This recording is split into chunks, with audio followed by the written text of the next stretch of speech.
Nós vamos fazer uma... Bom dia a todos. Ivan, nós vamos fazer uma pequena mudança. Nós vamos pedir para o Dr. Ivan falar primeiro, porque o Dr. Tomás ele vai atrasar um pouco e eu gostaria muito que ele participasse dessa apresentação da Camila. Então eu vou pedir para a gente abrir amanhã a apresentação do Dr. Ivan, que irá falar sobre a aplicação da endoscopia no câncer gástrico, o diagnóstico ao tratamento. A endoscopia, o câncer cada vez a busca do diagnóstico é mais preventivo e no diagnóstico precoce, né? E o diagnóstico precoce até alguns anos ainda era cirúrgico e a endoscopia iniciou com câncer inicial e ela vem ganhando espaço para as indicações precisas, né? Então nós vamos ouvir um pouquinho o Ivan falar sobre o diagnóstico e o que a endoscopia já pode fazer em relação ao câncer gástrico, né? Vamos lá?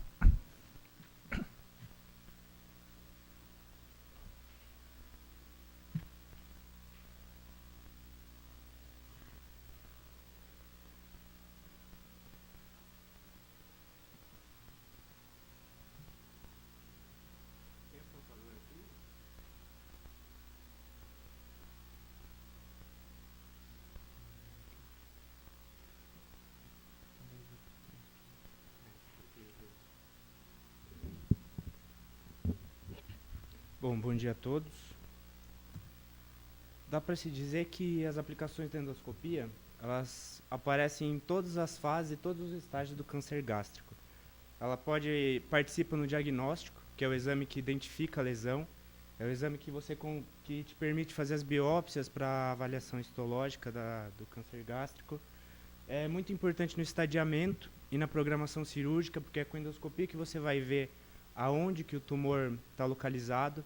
Isso é importante para o cirurgião decidir qual a cirurgia que ele vai fazer, se ele vai fazer uma gastreia subtotal nos tumores de antro, se ele vai fazer uma gastreia total nos tumores mais altos, se existe invasão do esôfago nos tumores de cárdie, se existe invasão do duodeno nos tumores pré-pilóricos. Então, é o endoscopista que vai dizer para o cirurgião, para ele poder se programar qual o procedimento ele vai fazer. Nas lesões precoces também, a endoscopia pode ser utilizada como tratamento, porque é possível você retirar essas lesões com técnicas endoscópicas, e até nos tumores avançados é possível a endoscopia atuar com a paliação, fazendo a passagem de próteses, gastrojejunostomia, gastrostomias descompressivas e até no preparo pré-operatório. Em tumores como esse daqui, da foto, a endoscopia pode auxiliar na passagem de uma sonda nasointeral para fazer a nutrição pré-operatória do paciente para reverter o catabolismo e ter um melhor prognóstico na cirurgia. Porém, é impossível falar de todos esses assuntos, todos esses aspectos numa manhã. Então, eu vou me ater aos dois que eu considero mais importantes, que são o diagnóstico precoce e o tratamento endoscópico. O diagnóstico precoce ele é importante porque ele melhora muito o prognóstico do paciente. E o tratamento endoscópico diminui muito a morbidade do tratamento. Bom, o que é o diagnóstico precoce? É quando você identifica uma lesão que ela é limitada a mucosa e submucosa, independente do acometimento linfonodal. A importância de você fazer o diagnóstico nessa fase é que a sobrevida em 5 anos, após a cirurgia, nos tumores nesse estadiamento, chegam perto de 90%. Se você considerar só os tumores localizados na mucosa, esse valor chega próximo de 100% de sobrevida em 5 anos. No Japão, eles fazem screening populacional, porque é um local que tem uma alta incidência de câncer gástrico, e eles conseguem uma média de 50% dos casos de fazer diagnóstico precoce. Eles fazem em todos os pacientes acima de 40 anos endoscopia ou um raio-x contrastado com contraste via oral e ar. Os pacientes que têm alteração nesse exame são então encaminhados para endoscopia. Com isso, metade dos casos são precoces. O Chile e a Venezuela, aqui na América do Sul, que também tem uma alta incidência, começaram programas de screening. Só que isso aumentou bastante a detecção do câncer precoce nesses locais. Porém, aqui no Ocidente, nos locais onde não se faz o screening populacional, a média de diagnóstico precoce é em torno de 5 a 25%. E aqui no Brasil a gente está muito mais próximo dos 5 do que de 25. É muito baixo o número de cânceres precoces que a gente faz. Porém, devido à baixa incidência, o screening populacional não é indicado. Teria que se pesquisar muitos pacientes para você poder fazer um diagnóstico. Então, o valor de cada diagnóstico seria muito alto, porque você teria feito 1.000 endoscopias para encontrar um paciente. Então, não seria custo efetivo. E os estudos mostram que não existe indicação de fazer esse tipo de screening. Então, a pergunta que fica é como que a gente vai fazer o diagnóstico precoce? Num país como o nosso, que tem uma baixa incidência e não tem indicação de screening populacional. Não existe nenhum trabalho randomizado e controlado, nenhuma evidência A que responda essa pergunta. E também em todas as reuniões que foram realizadas sobre o assunto não se chegou a um consenso. Então a única coisa que a gente tem são recomendações. Se recomenda que faça-se o screening de pacientes com risco aumentado. Esses pacientes são os portadores de gastrite atrófica, pacientes com metaplasia intestinal intensa, anemia perniciosa, pacientes submetidos a gastrectomia parcial há mais de 10 anos, principalmente com reconstrução ABRUT2, pacientes que ressecaram adenomas gástricos previamente, portadores de polipose adenomatosa familiar, HNPCC, pacientes com história familiar de câncer gástrico e imigrantes de áreas de alta incidência. Só que se você notar, toda essa lista aqui, você só vai identificar esses pacientes depois de ter feito uma endoscopia. Nenhum desses pacientes é diagnosticado com história, exceto a gastrectomia parcial e a síndrome polipose e os imigrantes. O resto você precisa fazer uma endoscopia. Então, eu acho que para fazer o diagnóstico precoce, o fator mais importante é você fazer uma avaliação sistematizada de todos os pacientes que foram submetidos à endoscopia alta. Com essa endoscopia que você vai identificar os pacientes que têm um maior risco, e é nessa endoscopia que você vai identificar as lesões sugestivas nos pacientes com tumores esporádicos. Então, isso é muito importante. Na endoscopia, a gente tem alguns recursos que hoje podem facilitar a identificação dessas lesões sutis na mucosa.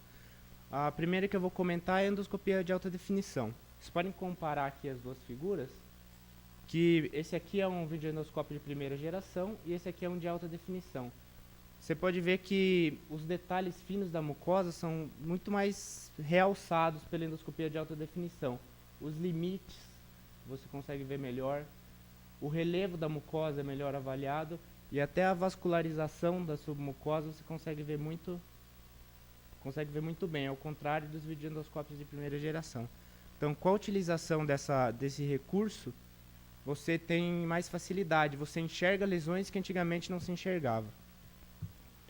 Uma outra técnica é a cromoendoscopia, que não é nada mais do que jogar corantes na mucosa gástrica.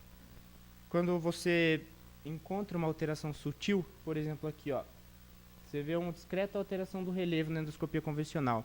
Então você joga o corante, que é o índigo carmim, esse corante ele vai ficar acumulado nos relevos da mucosa e qualquer alteração diferente você vai perceber. Então aqui você vê só uma alteração leve, depois de corar, você consegue perceber uma lesão deprimida com sulcos indo em direção à lesão, com pregas convergentes indo em direção à lesão, que é uma lesão precoce. Além desses dois que eu já comentei, a gente ainda tem a magnificação. A magnificação ela aumenta várias vezes o tamanho, consegue chegar muito perto das lesões e você consegue ver o padrão das fovéolas, que é chamado em inglês o pit pattern, que existem classificações para isso e de acordo com essas classificações você pode prever se essas lesões são benignas, são pré-malignas ou malignas. Aqui nesse caso é uma magnificação de um pólipo gástrico, está magnificado 80 vezes, e a gente pode perceber o padrão são essas bolinhas brancas aqui, que esse é o padrão foveolar arredondado, que é compatível com a benignidade, que é um pólipo hiperplásico. Então você sabe que quando você encontra um paciente com vários pólipos, você faz a magnificação, você já sabe que a maior probabilidade é que esses pólipos sejam benignos.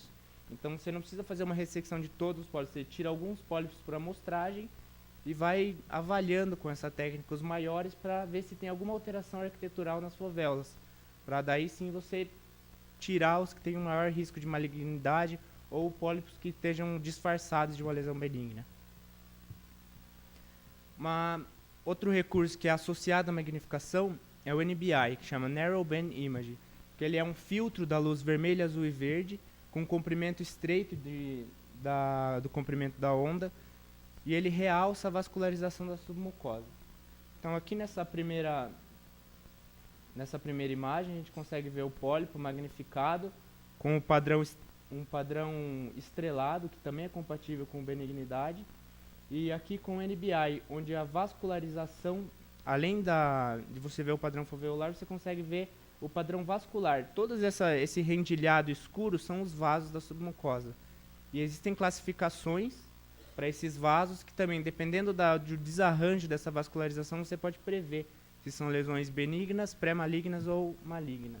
Então, com isso, só com endoscopia você já consegue imaginar qual é o tipo histológico daquela lesão que você está avaliando. E isso ajuda muito na decisão de aonde fazer a biópsia, quais lesões você ressecar, quais lesões você pode acompanhar. Bom, depois de ter falado de como se faz o diagnóstico e das técnicas que a gente tem para ajudar a gente a encontrar essas lesões sutis, eu vou falar um pouco sobre o tratamento. A gente tem duas técnicas de ressecção endoscópica. Uma é a mucosectomia, que é também chamada de EMR, que é a ressecção endoscópica da mucosa, que ela é utilizada em lesões menores do que 20 milímetros, e a outra técnica é o ISD, que é a dissecção endoscópica da submucosa, que ela tem aplicação na ressecção de lesões maiores. Eu vou explicar um pouquinho de cada uma. Da EMR, que é a mucosectomia, tem várias técnicas. A primeira descrita foi essa aqui, a ressecção com alça. É realizada a injeção de uma solução salina na submucosa, formando uma bolha embaixo da lesão. Essa bolha vai separar a camada muscular da mucosa e da submucosa. Então isso vai ficar levantado já, dissecado. Depois o endoscopista entra com uma alça, que é uma alça que passa uma corrente elétrica, e abraça essa lesão e faz a ressecção. Uma variação dessa técnica é o strip biopsy ou lift and cut, que é feita com um endoscópio de duplo canal. Então, da mesma forma, é realizada a injeção na submucosa para fazer essa dissecção, eleva a mucosa e a submucosa. Por um canal vem uma pinça e traciona a lesão, e por outro canal é laçado com uma alça de polipectomia. Existem mais outras duas técnicas também, que é uma com a utilização de um cap, que é um cilindro plástico transparente, que é acoplado na extremidade do endoscópio, e tem essa alça colocada aqui embaixo. Então, o endoscopista chega próximo da lesão, aspira, então essa lesão vai ser sugada para dentro desse cilindro plástico, e com a alça ele abraça a base e faz a ressecção. E uma variação dessa técnica é a utilização de ligaduras. Esse é um dispositivo que dispara bandas elásticas, esses risquinhos aqui são as bandas elásticas. Então ele se chega perto da lesão, aspira a lesão para dentro desse cilindro plástico, e então é disparado uma banda elástica que fica presa na base da lesão. Então se transforma uma lesão plana numa lesão pediculada. E depois abaixo dessa banda elástica é realizada a ressecção com uma alça. Todas essas técnicas são excelentes para lesões menores do que 15 milímetros e podem ser utilizadas em lesões de até 20 milímetros. Porém, em lesões maiores, também é possível você fazer técnica de mucosectomia. Porém, as ressecções vão ser em vários fragmentos. Você pode ter uma lesão grande, foi completamente ressecada, mas foram 5 fragmentos. Essa técnica é chamada de piecemeal. Só que tem uma grande desvantagem, que quanto maior o número de fragmentos, maior o número de recidiva. Aqui, nesse trabalho, foi visto que lesões ressecadas em mais de 3 fragmentos têm em torno de 25% de recidiva. Então, de cada 4, uma recidiva. Devido a isso que foi desenvolvida a técnica de dissecção endoscópica da submucosa, que ela é utilizada para ressecção em bloco de lesões grandes. É utilizado um endoscópio convencional, não precisa de nenhum endoscópio especial, com o auxílio de um instrumento dissector, nesse caso que é o white knife, que aqui tem uma lâmina metálica, né, que é um ferrinho onde passa corrente elétrica, e uma ponta de cerâmica que impede que não passa corrente, para evitar a lesão, quando você está dissecando, de fazer uma perfuração. Vou mostrar aqui um videozinho. Então está aqui a lesão precoce, realizada a marcação 2 milímetros da margem macroscópica, a injeção de solução salina na submucosa, e depois com o instrumento de dissecção, essa lesão é circundada externamente à área que você já tinha marcado. Então todos aqueles pontinhos de margem que você deixou marcado inicialmente, com 2 milímetros de margem da lesão macroscópica, é incluída na ressecção. Faz uma ressecção circunferencial e depois vai fazendo a dissecção da submucosa por baixo da lesão com o instrumento. Ó, a pontinha de cerâmica aqui impedindo que queime na profundidade, que a muscular própria já exposta. Aqui está terminando a ressecção. Ó, aqui, só essa parte metálica que é onde passa a corrente que faz a dissecção. E aqui vai mostrar o resultado final. A lesão ressecada com uma margem excelente e a muscular exposta. Toda a mucosa e a submucosa foram ressecadas. Existem vários instrumentos para dissecção que já foram desenvolvidos. Tem o White Knife, que é o único que está sendo comercializado no Brasil. Para comprar esse instrumento, somente se você fizer um curso de capacitação para realizar esse tipo de ressecção que você pode comprar. Não é vendido indiscriminadamente. E esses outros aqui, ó, o Hook Knife, que é um ganchinho muito parecido com o ganchinho que a gente usa na laparoscopia. O Flex Knife, que é uma alça torcida. E você ainda tem esse catéter onde é possível injetar corante ou água para lavar durante o procedimento. O Triangle Knife, que é uma faca sem proteção na ponta, com 3 pontas, que você pode fazer dissecção com tração. São vários dos dispositivos que existem. Porém, de novo, no Brasil a gente só está usando esse daqui, que é o White Knife. Para poder fazer o tratamento do câncer precoce, existem alguns critérios. Por endoscopia, existem alguns critérios. Com a técnica de mucosectomia, os critérios são lesões menores do que 20 milímetros, bem diferenciados e limitados à mucosa e sem ulceração, que é somente esse quadradinho aqui, ó. Menores que 20, sem ulceração, bem diferenciados e restritos à mucosa. Com a técnica de SD, esses critérios são ampliados. Além de incluir todos os de mucosectomia, ele inclui os cânceres mucosos de qualquer tamanho, desde que sejam bem diferenciados e não ulcerados. Então não existe limite de tamanho para o tratamento endoscópico dessas lesões que são bem diferenciados e restritos à mucosa. E para os tumores precoces que têm ulceração ou invadem a camada mucosa superficial, pode ser ressecado lesões de até 3 centímetros. Os trabalhos mostram que lesões de até 3 centímetros com ulcerações superficiais ou limitados à submucosa superficial, que é 500 micra a partir da muscular da mucosa, tem baixo índice de metástase linfonodal. Então eles também podem ser tratados por essa técnica. Tumores indiferenciados menores que 20 milímetros são de tratamento preferencialmente cirúrgico, porque o tumor indiferenciado dá metástase linfonodal muito precocemente. Então você só deve considerar o tratamento endoscópico de tumores indiferenciados em pacientes que têm contraindicação para cirurgia. Aquele paciente que não tem condições de fazer cirurgia ou que se nega completamente a ser submetido a uma cirurgia. Então, nesses casos, você pode aplicar com restrições, sabendo que não é o melhor tratamento.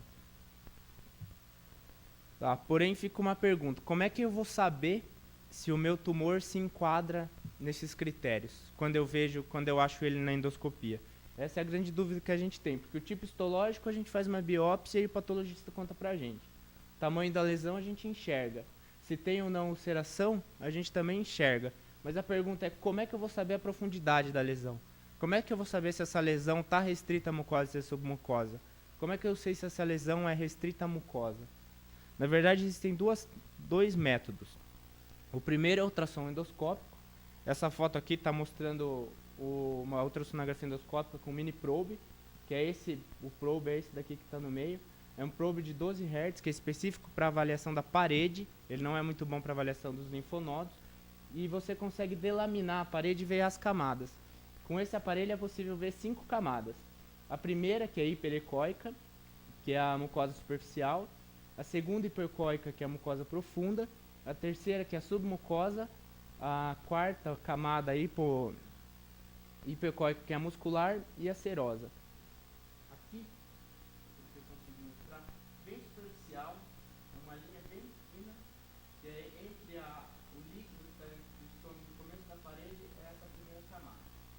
segunda, que é mais escura, que é a que você deve estar conseguindo ver, é a mucosa profunda, que inclui a camada basal e a muscular da mucosa.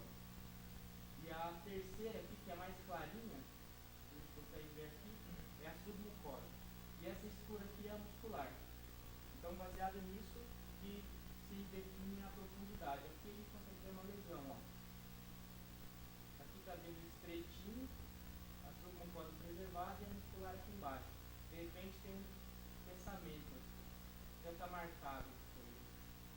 Então, quem fez a ultrassonografia endoscópica. Então, essa é uma lesão restrita mucosa, porque a camada submucosa está preservada. Só que o ultrassom endoscópico não é um exame que você faz em qualquer lugar. E o câncer gástrico precoce pode aparecer em qualquer lugar. Então, como é que você vai fazer? Você vai ficar dependente do ultrassom endoscópico? Não, você não precisa. Você pode fazer um teste terapêutico. Você chega na lesão e faz a injeção na submucosa. Se essa lesão não for aderida à camada profunda, ela vai elevar completamente. E você vai ter certeza que não existe invasão da muscular própria. Então, você sabe que essa lesão é uma lesão restrita à mucosa e à submucosa. Nesse caso aqui, ó, a gente está vendo a lesão aqui e começou a se fazer a injeção. Vocês podem perceber que é uma lesão ulcerada aqui, e conforme vai se injetando na submucosa, a periferia vai elevando e o centro vai ficando afundado. Vai virando, está circundando e o centro continua afundado. Então esse aqui é uma contraindicação de mucosectomia ou de ISD, porque essa lesão provavelmente está aderida à muscular própria. Então ela passou de todos os limites de tratamento endoscópico. Mesmo sem ter feito ultrassom endoscópico, avaliando a lesão, você vê que ela continua deprimida depois da elevação. Então essa lesão é uma contraindicação absoluta. Essa é uma lesão que não é mais precoce. Já invadiu a muscular própria, está aderida, você não consegue fazer o plano de clivagem. E também, depois que você faz a ressecção, é que você vai decidir se esse tratamento foi adequado ou não, ou se o paciente vai precisar fazer mais alguma coisa. Porque você pode até elevar uma lesão e ela ser mais profunda do que você imaginava. Ela pode não ser restrita à submucosa superficial. Ela pode invadir a submucosa profunda, onde aumenta bastante o índice de acometimento linfonodal. Então você precisa, sempre que você faz uma ressecção endoscópica, você precisa avaliar a peça ressecada para ver se essa ressecção foi o tratamento definitivo ou se vai ser necessário um tratamento adjuvante. Então, depois da ressecção, você vai avaliar. Se a ressecção foi completa e as margens foram negativas e ela preencher todos aqueles critérios falados anteriormente, você pode considerar como tratamento completo e fazer apenas o segmento. Se na avaliação da peça a ressecção for incompleta, as margens estiverem comprometidas, tanto lateral ou vertical, daí vai depender, a conduta pode variar.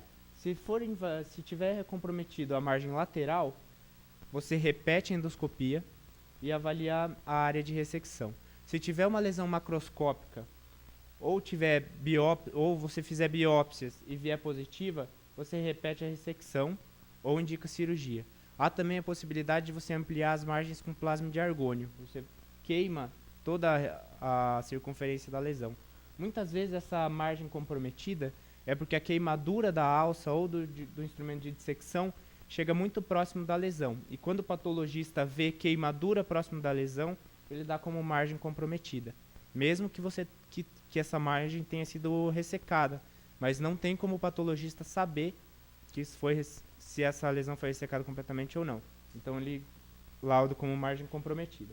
Se você repete a endoscopia, não tem lesão macroscópica, faz biópsias de vigilância em torno de toda a área de ressecção, essas biópsias vêm negativas, você pode fazer o segmento. Alguns autores indicam, nesses casos, ampliar a margem com argônio, queimar toda a borda de ressecção. Porém, se a invasão for da submucosa, por exemplo, a submucosa superficial, que é o ICM1, até 500 micra, você vai avaliar a invasão linfovascular. Se a invasão linfovascular for negativa e a lesão for menor que 3 centímetros, você pode fazer o segmento. Se a lesão for até a submucosa superficial e tiver invasão linfovascular positiva, aumenta muito a incidência de acometimento linfonodal. Então você indica cirurgia. E se a lesão for mais profunda do que 500 micra da muscular da mucosa, que é o SM2, também indica cirurgia pela alta incidência de acometimento linfonodal. E o paciente, e mesmo assim, sendo um SM2, e mesmo que ele tenha alguns linfonodos comprometidos, o índice de sobrevida nesse grupo, nesses pacientes, chega perto de 90%.